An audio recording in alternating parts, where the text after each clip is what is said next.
Hello and welcome to Law and Order SVU here on FANVERSATION. I am Yael Tygiel. That's Taylor Gates. This is Law and Order SVU discussing season 26, episode 6, Rorschach. Taylor, hi. Hi. Amazing. Great. That's a beautiful hello. Before we jump in, if you need help, please reach out to RAINN. Their number is 1-800-656-4673. 1-800-656-4673. Taylor, what does that spell? It spells hope. It does spell hope. Also, this episode deals with some serious issues, as do most of them. And sometimes when this show goes dark, we go light. So they are serious. We are not. Consider this your content warning. You've been warned. We'll jump into it. Here is the quick cap before I ask your opinion. Agent Clay consults with Benson when a woman is found gravely injured at a remote campground and the suspect could be anywhere along the eastern seaboard. Bruno and Silva take a chance on an odd hunch to see if it becomes a lead. Taylor, what did you think of this episode? Sure. I mean, I don't know. I didn't love it. It didn't really have what I'm looking for in an SVU episode. It was like fine. It was just fine to me. Okay. Yeah, this episode felt like a classic episode. I had a good time. It was fun. It was interesting. There were a lot of things that I thought were going to go in different ways. I was excited to see stuff that didn't happen. I learned a lot this episode. I enjoyed the idea of these YouTubers. Like, I thought that was interesting. I agree. I liked the opening a lot. I thought and listen, SVU does not usually do a very good job of reflecting real life, tech stuff. But I was like, this actually seems like this could be someone's YouTube channel. Also, how do they have the budget to buy rights to espresso? I'm so sorry. How are you licensing that music? But I was really here for the beginning, and then I just feel like it devolved into something that was not that interesting, 2 points. One, I also was like, wait, they have the rights to espresso? Give me, be so for real. That's half of your season's budget at that point. That has to be so expensive. I feel like the only times they've been allowed to use such big popular songs was when it was a cover. And this was not a cover. That was very surprising. Is Sabrina Carpenter a big SVU fan? I think it's much more likely that her music is universal music. Yeah. I like the idea that Sabrina Carpenter was like, yes, I love this show. That also is possible. Alexa is live in the chat, says, hi, this is too early. Yeah, this was supposed to be the original time. For those who don't know, we've been catching up all week, doing an episode a day, to catch up on the season, the 7 days of SVU, and was supposed to be at this time every day, but because we've been busy, we've been moving it. But today it had to be at this time. You'll have to go to the dentist. Yes, I have a dentist appointment. Also, tomorrow has to be at this time as well. Yael has to go to the mechanic. Okay. Yael scheduled appointments around this because this was the thing that we said we were doing. That's real. No, that's real. Sorry, everybody. So yes, it is too early. I agree, because I had to wake up extra early to watch the episode. Yikes. Anyway, there was so much potential in this episode, and then it was like meh. But Agent Clay returned, so that's a thing that happened and felt unnecessary. Yeah, why do I care? Sorry. Right. I don't. And then the case itself, literally when we saw where when we saw where her body was, where his body was, where the rock was, when the hiker found them, I was like, this is a suspicious crime scene from the beginning. Yeah. I will say, I'm glad we gave Silva something to do. Yes. And she's growing on me. I will be honest. She is growing on me. I'm like, okay, as I'm getting to know her, she really just, I had a bad taste in my mouth first episode. Her background, I didn't care. But okay, she's like, I'm warming to her. She's not like my fave of all time yet, but there's not a visceral hatred anymore. I'm like, okay, all right, let's see what else you can do. I was about to start liking her. And then Bruno's behavior to her was weird. Yeah, I was like, well, okay, can we unpack that? Because what was like happening there? Bruno's being antagonistic for some reason. Right. I'm like, is he testing her? Which, like, if it's just because she's new, that's like, here's a distinction. If he's testing her and like hazing her a little because she's new to the department, that's fine. If he's doing it because she's a woman, fuck off. You know what I mean? I think it's because she's new, and it better be. So here's the thing, right? Like the Bruno that we know and love, and to be fair, we do know and love him, would never be doing it because she's a woman, right? But also, I wouldn't expect him to haze her because she's new. At first, it felt like when they were in the crime scene and she was like explaining, and he was like really just being a contrarian just to be annoying. I thought that he was just like, you know, trying to make her work a little bit harder, not in a hazing way, but in like a mentory way of like, okay, why do you think that? Great, explain. Yeah, but when I like to clarify, when I say hazing, that's kind of what I mean too. Like, but I feel like they could have done that better. Like, I feel like it could have been like, part of it is like sort of just for funsies, like poking at her, because we like the dynamic too. Like, we like it when people are a little like, you know, get a little sassy, get a little competitive. But I agree with you that like it needed to be more clear that it was clearly for like her benefit. Like she needs to think about all of these things and think in a different way. And I mean, I don't know that we got so much of that, but with this relationship, but well, I mean, because I feel like the mentor relationship I always think about on the show is Finn and Amanda, because they had such a good partnership where he was sort of guiding her and like helping her at the beginning.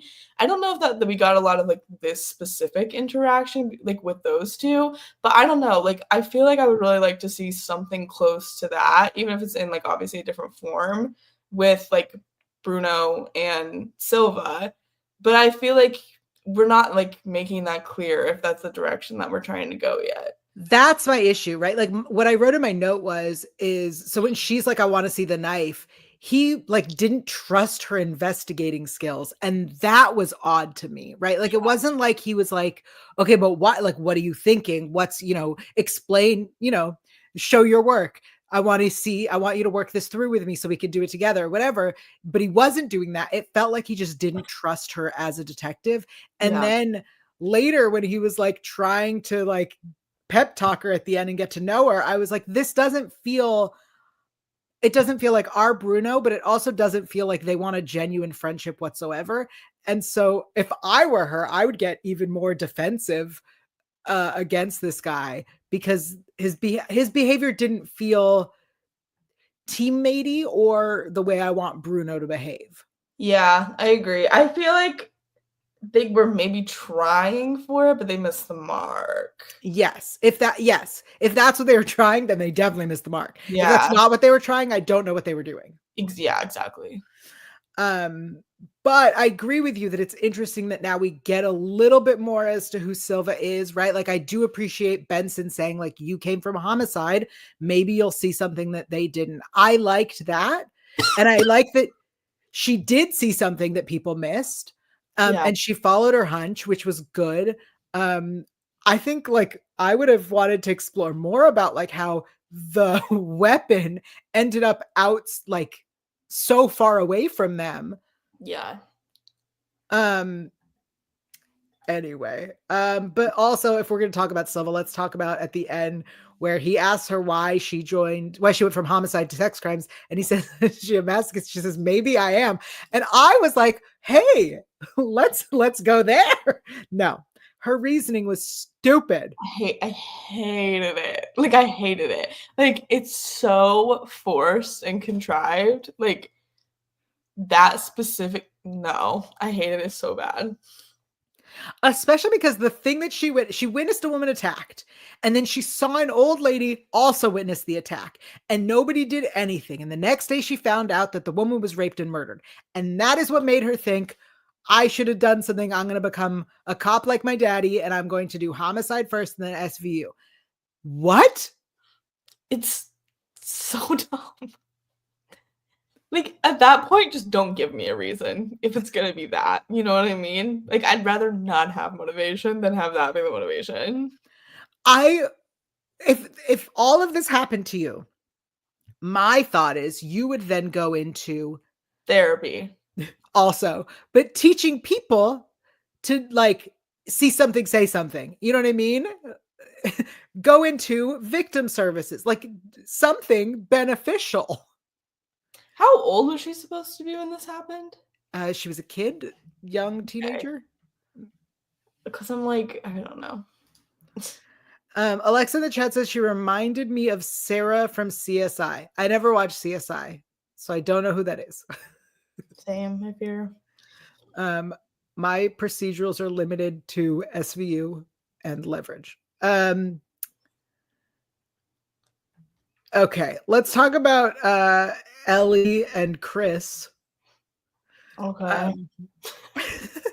Let's talk about their 1,800 followers. That was so shady. I want to say this as people on the internet. The number of followers you have does not matter. You are a whole human being, and follower count should not impact your life or your opinion or yourself. Please know that. That being said, I really thought they were like influencers. No, they are growing. They're not. Which 1,800 is not an influencer. No, but think about this. They only had 1,800 followers, but could still somehow afford to do this, 2-month, they said? That's what I'm saying. Something's not adding up. You're not getting brand deals with that. No, this is 100% they are paying for it.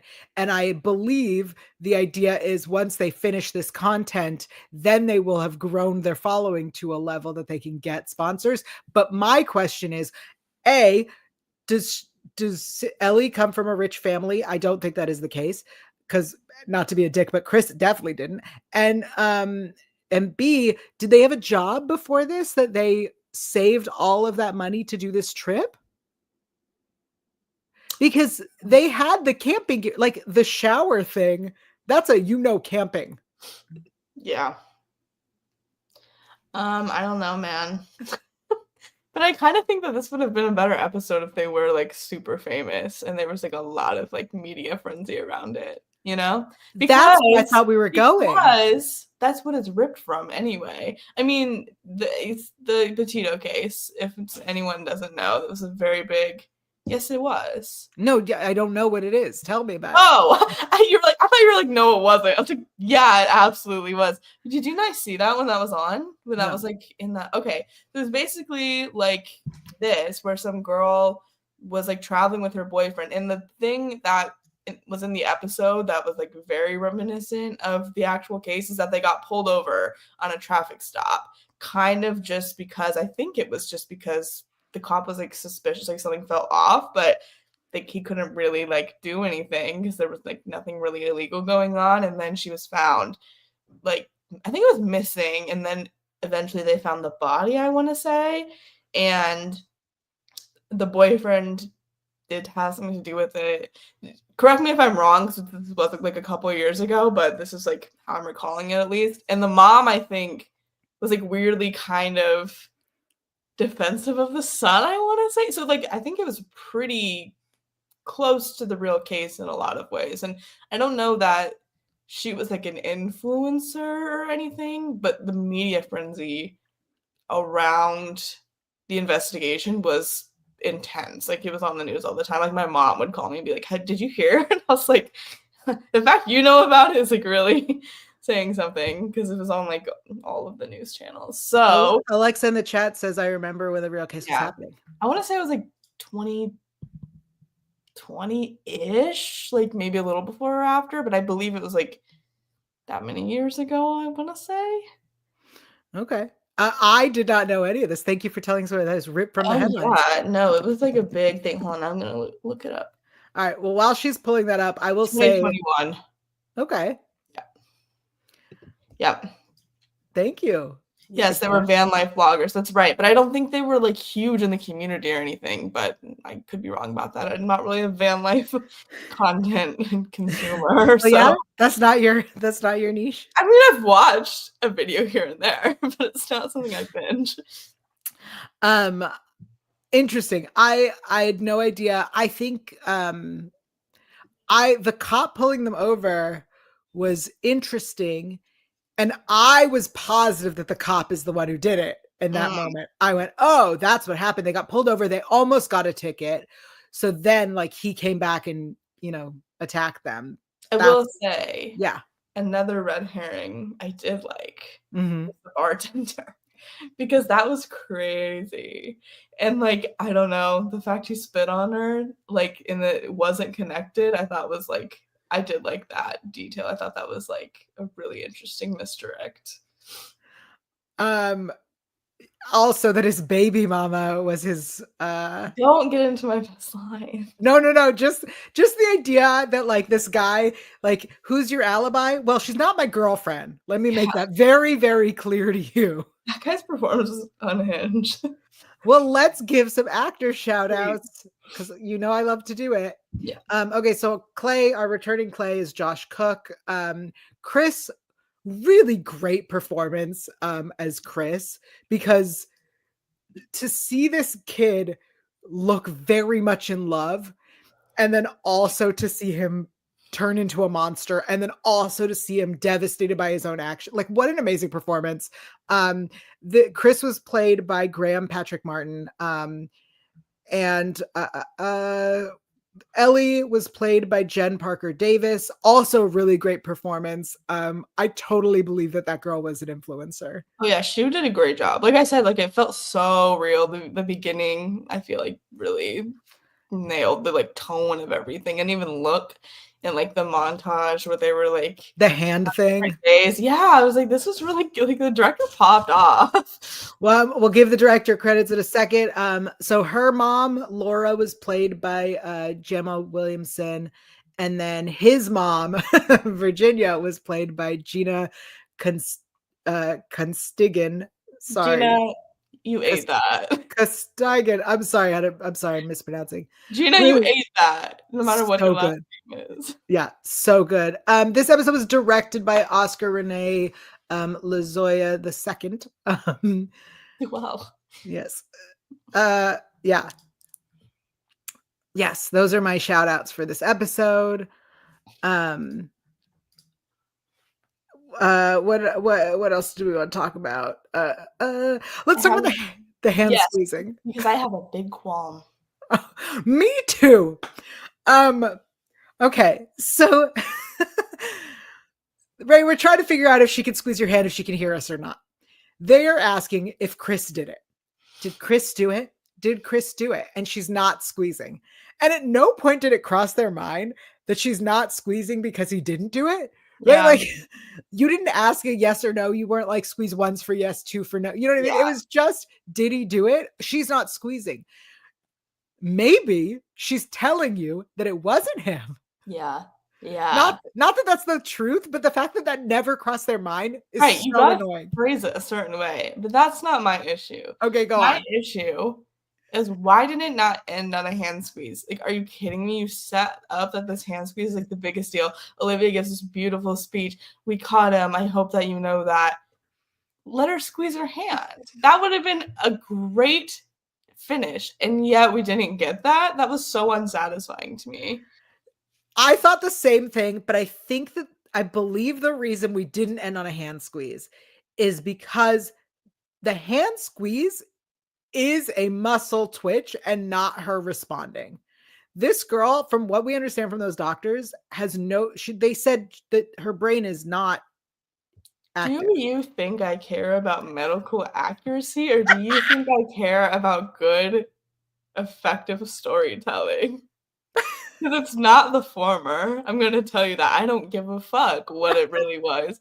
It should have ended on a hand squeeze if you're going to build it up. Let me be satisfied as the audience member. In terms of storytelling, I think that it was letting you know that even though she squeezed his hand or her hand to did Chris do it, she's not there. Well, I want her to be though. So imagine me caring. I didn't like the choice. On another note, Deanna in the chat says, wasn't Grant Patrick Martin on Major Crimes? And according to my very quick search when you after you posted this, yes, he was. There you go. There you go. Amazing. The hand squeezes. Let's talk about Chris's mom. Yeah, legend. Love her. Literally, yes. She walks in. My notes just say Chris's mom ! And then I was like, I have nothing to add. Just this woman. The those groceries when they were like, "Are you putting the groceries in the car?" She's the worst liar. I love it. He was just in the back.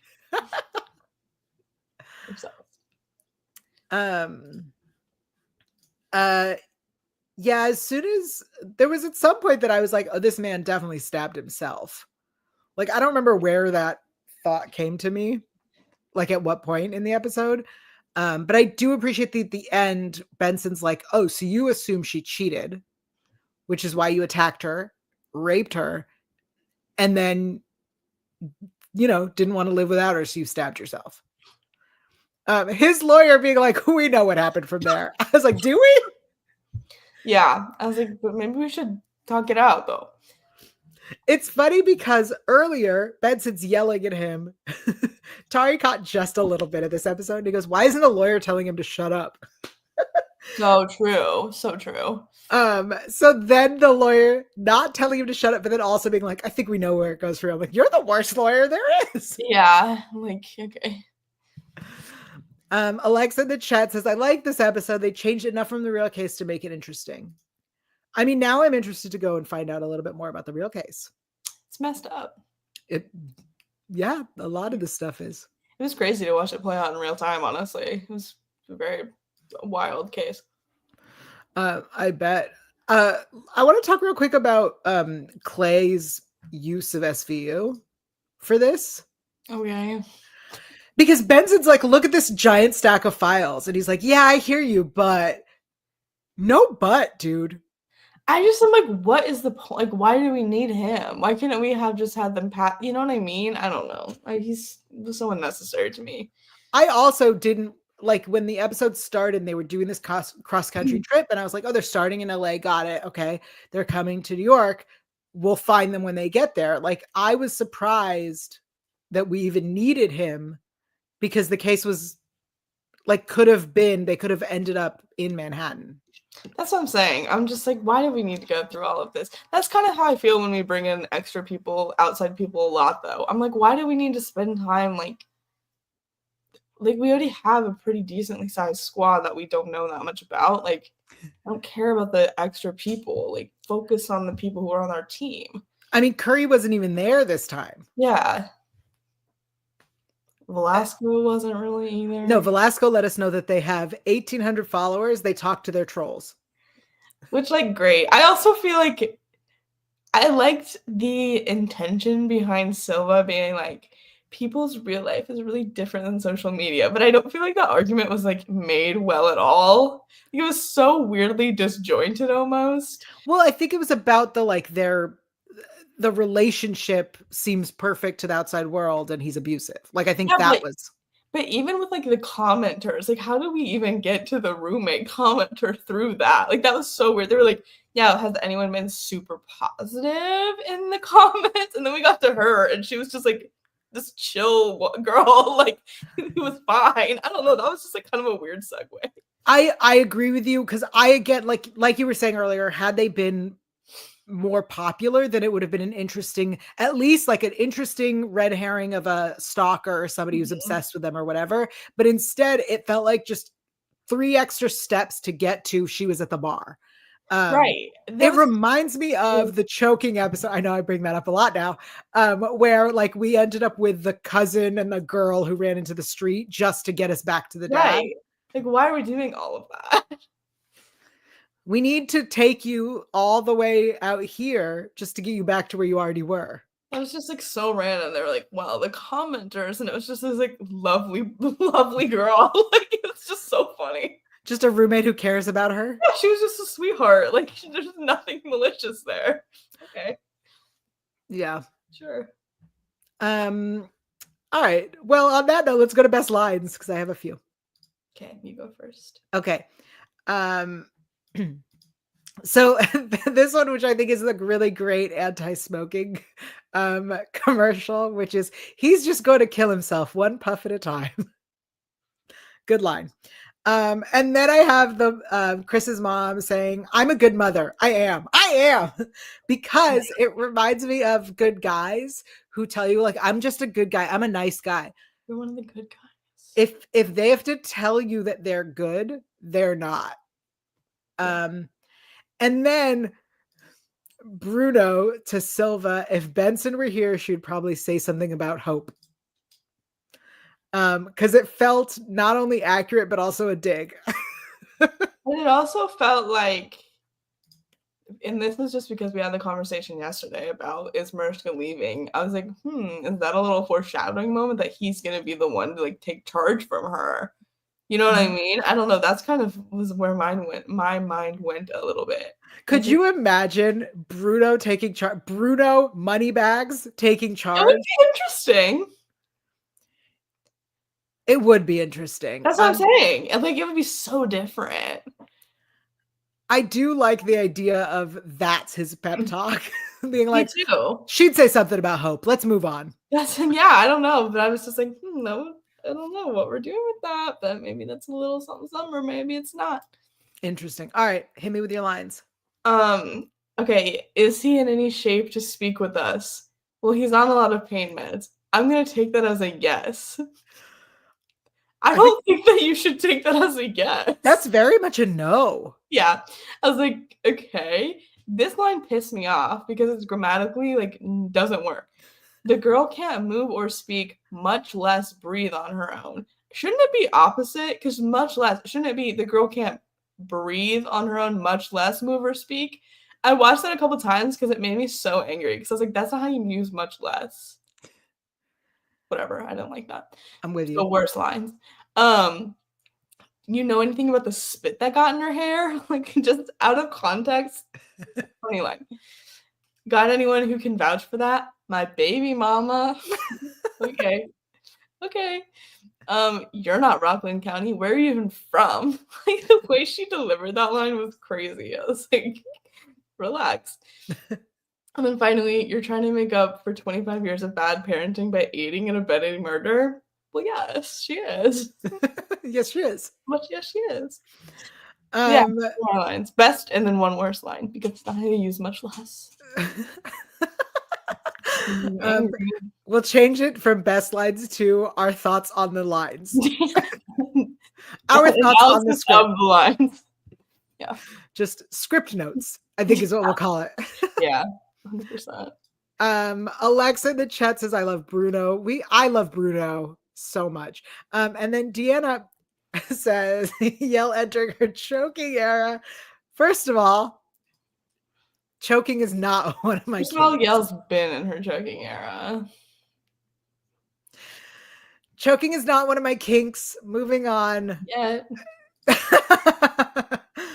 I can't even wear a full t-shirt with an actual neckline. You think you're weak. Anyway, moving on. All right, it's time for shower thoughts. For our friends who are listening in the shower or taking a bath, first and foremost, Mara, if you are listening to our podcast, please call me. I hope that this episode wasn't scary for you because there was a shower involved in this, and just know that you're okay and you're safe and you're fine. Hopefully. I hope. You're not at the beginning of Psycho. Yeah. Or I guess it's not the beginning of Psycho. It's just like it's Psycho period, but the beginning of this episode. I hope you're in neither of those circumstances. Yeah, for our friends who are listening in the shower, let us remind you Stay of the safe RAINN out Hotline.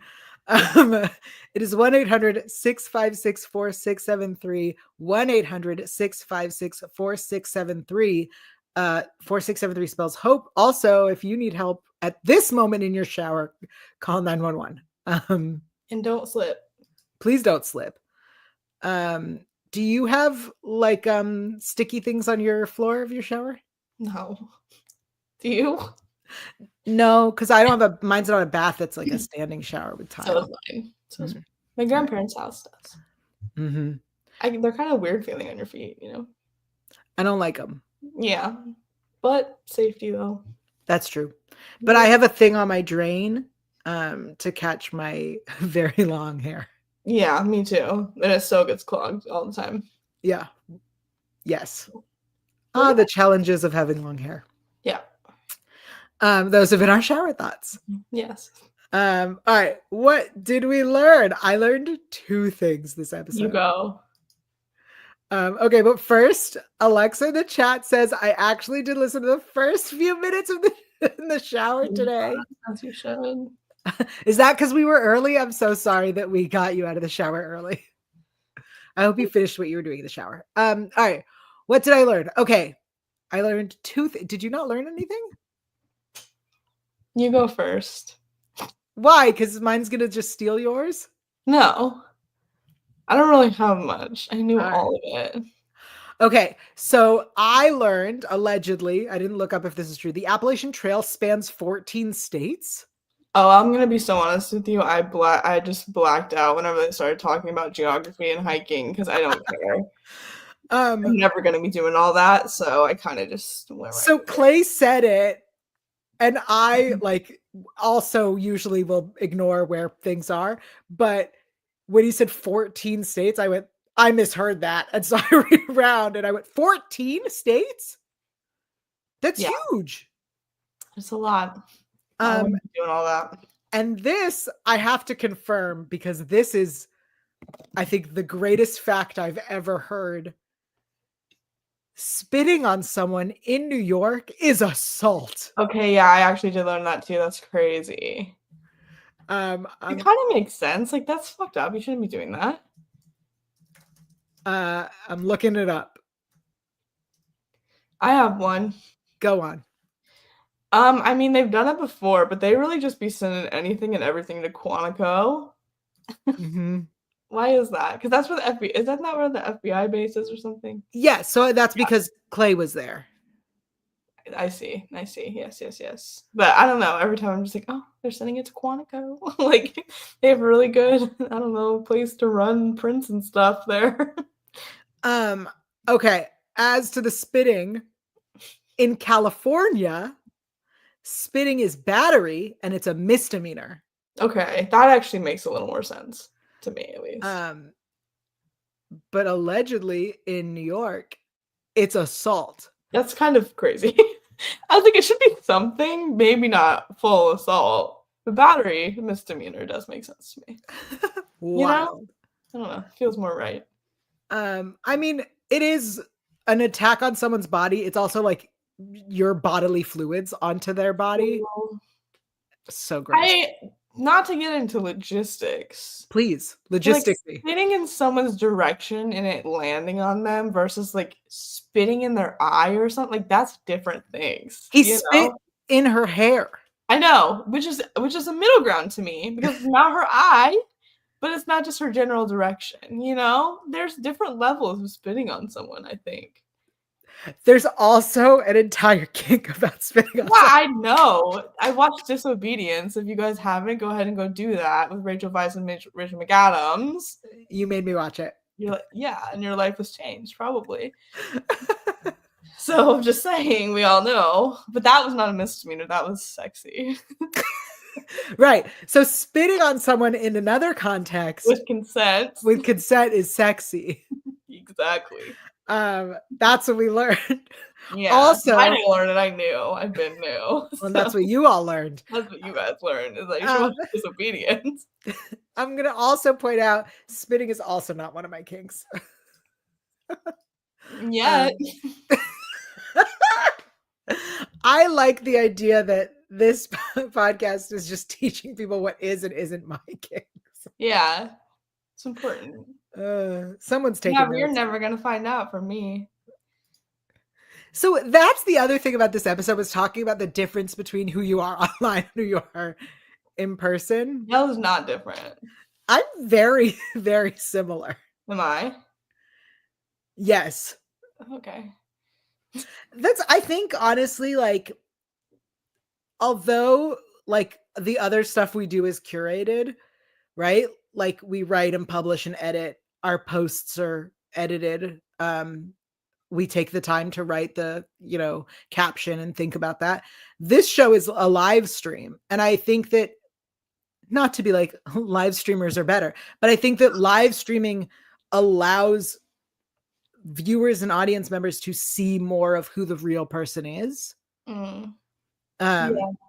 like, even here versus the other after shows that I do, right? Like, this is our live stream podcast where I say whatever thought comes to mind, and sometimes it's bad and I regret that I said it, and I went, well, it's out there now.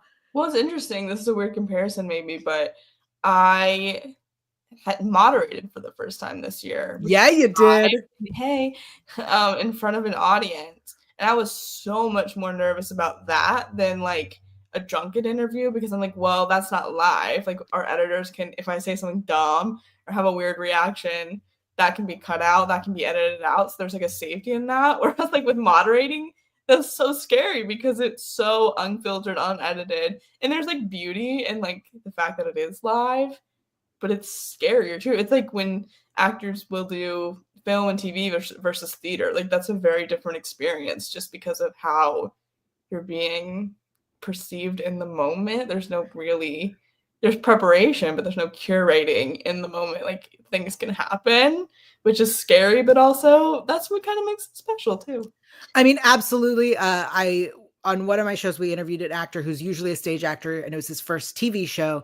And he talked about how when you are acting on a stage, or when you're moderating on a stage, or when you're giving a speech, you have the reaction from the audience in that exact moment. When you and are energy, like, that's like such a LA whatever thing to say, but it's true. Like, you absorb the energy of people for good and bad, especially in the performance. I know that may sound woo-woo LA, but like, if you think about, when you see a movie in a movie theater, if that movie theater is empty versus if that movie theater is full, those are two different energies. If that movie theater is full of people or has people who want to see this movie versus people who are dying to see this movie, those are different energies. That's why when you watch a comedy movie with someone else, I feel like I laugh so much more than when I'm just by myself, because it's like there's a natural feeding off of each other with that. Absolutely. And I think that something like this live stream, where you and I are feeding off each other's energy and saying whatever thought comes to mind, but also the most cursed way.